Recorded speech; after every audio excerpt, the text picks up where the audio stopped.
hopefully everybody's got their mains and you're ready for our next speaker. I'm looking for him.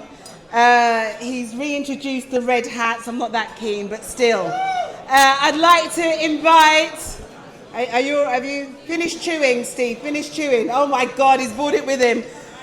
Please, everyone, put your hands together, because it's my pleasure to welcome to the stage someone who has long championed business, innovation and fairness across the UK. His slogan is Build Baby, Build. Everybody, round of applause for Steve Reed, MP.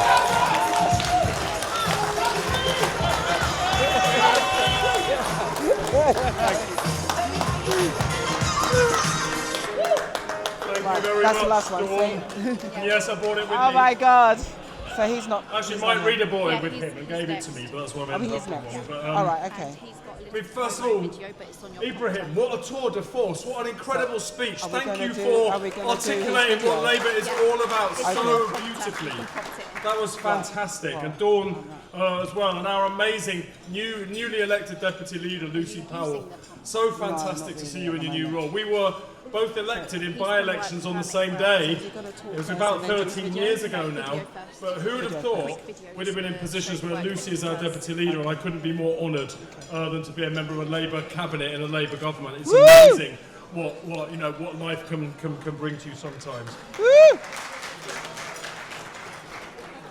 First of all, it's amazing to be here at this event, SME4LABOUR, among the makers and the creators and the people whose ideas and hard work drive the economy and create the jobs that put the wages in people's pockets. I spent the early part of my career working in the private sector. My first full-time job was in a clothes shop in St Albans. And later on I worked in publishing for 16 years. And that involved market analysis, product development, the full marketing and selling operation for hundreds of new products over the time that I was working there. And doing that work, I played my bit in growing the business and increasing profitability by developing products and services that customers wanted to buy. And that is exactly what businesses of all shapes and sizes do. And it's how, as Ibrahim said, it's how we grow the economy to create new jobs and put more wages in people's pockets, which is what Labour governments are all about. In Watford, and so did most of my family, my grandparents, my uncles, my aunts. And as a kid, we went to the Christmas party at that factory every year. We went on holiday with other families that worked in that same factory. It was the centre of our community, and it gave almost every adult that I knew their livelihood until, during Margaret Thatcher's recession in the mid-1980s, it closed down and everyone lost their jobs. And I remember to this day how bleak it felt, sitting around the dinner table the night that we found out my family's future had been snatched away. And there was nothing on offer from the Tory government. No training, no new investment, absolutely nothing. Like the miners in the Welsh valleys at the same time and the steel workers in the north of England, the stories just sat back and watched as whole communities sank. That's what the Tories did way back then in the 80s, and it's what they did in the 14 years they were in power until the general election last year. They presided over the worst decade for wage rises in a century, the only parliament since the Second World War where living standards went down and not up, and the slowest rate of economic growth, believe it or not, since the Napoleonic Wars. And today you see the scars of that failure up and down our country. High streets, where their hearts have been ripped out. The number of people sleeping rough on our streets doubled. And our public services have been left in ruins. Well, now we have a Labour government facing up to the worst inheritance in a generation. But our party has cleaned up after the Tories before, and we will do it again now. Our investment in the NHS has already seen 5 million more appointments, with waiting lists falling for the first time in many, many years. We increased the national minimum wage to give millions of our poorest paid workers that long overdue pay rise. We put more neighbourhood police on the streets to cut crime. And we've announced a record £39 billion to build up to 300,000 new social and affordable homes, the most in a generation, so more people can have a place they can afford to live in with decency and dignity. And all of this is good for the society, it's good for the country, but it's also good for business. Workers waiting for a hospital operation for years can't work, so we treat them faster and we get them back into their jobs. An affordable place to live is the foundation of a good life.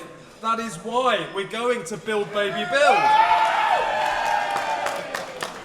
I'll put it on to delight you. I spoke to a bar owner by a beach down in Bournemouth who told me that visitor numbers were down because of record levels of pollution in the sea. Well, it's this government that's bringing in the £104 billion of private sector investment that will clean up that Tory filth and bring tourists back to our seasides and our rivers.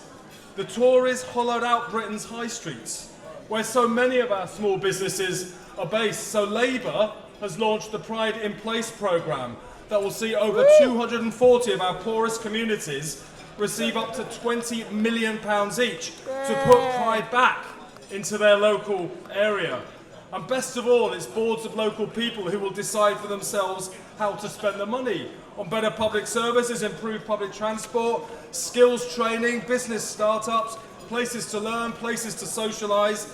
The only limit is their own creativity, but what a chance to boost our local businesses and the local economy after decades of decline. No one has ever said it would be easy to turn the country around, but change has begun. Feel hopeful.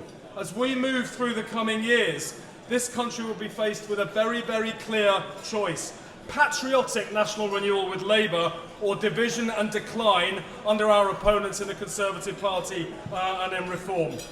Now, I often think back to that bleak night around the dinner table when we found out that my dad's factory was closing down.